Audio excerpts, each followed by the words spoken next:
সুপ্রিয় দর্শক, ঢাকা মহানগর উত্তর বিএনপি আয়োজিত পল্লবী থানা কমিউনিটি সেন্টারে যৌথ মত বিনিময় সভা অনুষ্ঠান অনুষ্ঠিত হয় 16 জুলাই 2025 বিকেল 3 ঘটিকায়।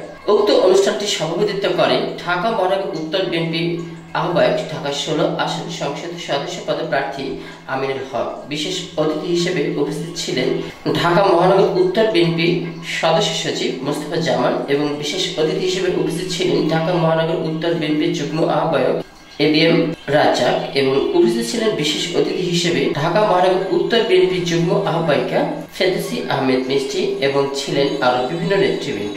উক্ত অনুষ্ঠানে বিশেষ অতিথি হিসেবে উপস্থিত ছিলেন ঢাকা মহানগর উত্তর বিএনপি সদস্য ও ঢাকা সিটি কর্পোরেশন 2 নং ওয়ার্ড সাবেক কাউন্সিলর সাজ্জাদ হোসেন মোল্লা এবং উপস্থিত ছিলেন ঢাকা মহানগর উত্তর পল্লবী থানা বিএনপি আহ্বায়ক কামাল হোসেন খান।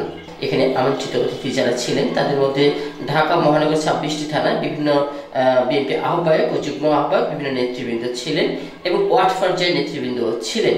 যেমন আমরা দেখতে পাচ্ছি 2 নং ওয়ার্ড বিএনপি কাউন্সিলর সাজ্জাদ হোসেন মোল্লা এবং উপস্থিত ছিলেন ঢাকা মহানগর উত্তর বিএনপি উপস্থিত ছিলেন ঢাকা মহানগর উত্তর পল্লবী থানা 2 নং ওয়ার্ড বিএনপি সভাপতি গোলাম মুস্তফা মাস্টার, 2 নং ওয়ার্ড বিএনপি সাধারণ সম্পাদক মোহাম্মদ মামুন, ছাত্রদল যুবদল নেতৃবৃন্দ।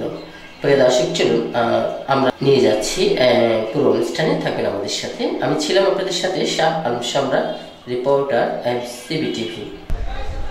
আজকে ওই মিটফোর্ডের হত্যাকাণ্ড, বিএনপির উপরে ওই ফেক আইডি বিভিন্ন অপপ্রচার মিথ্যাচার করে ওই রাজনৈতিক সুবিধা নিতে চেয়েছিল ওই জামাত ও এনসিপি। কিন্তু এই দেশের মানুষ এখন সচেতন। ইতিমধ্যে প্রমাণ হয়ে গেছে যে ওই হত্যাযজ্ঞের সাথে বিএনপির কোনো হাত ছিল না, কোনো নেতা কর্মী ছিল না, বরং যাকে হত্যা করা হয়েছে সে আমাদের বিএনপির যুবদলের একজন কর্মী ছিল। আমরা তো আপনাদের ব্যানার উপরে ব্যানার লাগাই না, কিন্তু আপনাদের এত ভয় কিসের? আপনারা এত সাহস কোথায় পান যে আপনারা আমাদের ব্যানার পোস্টারের উপরে আপনাদের পোস্টার লাগান?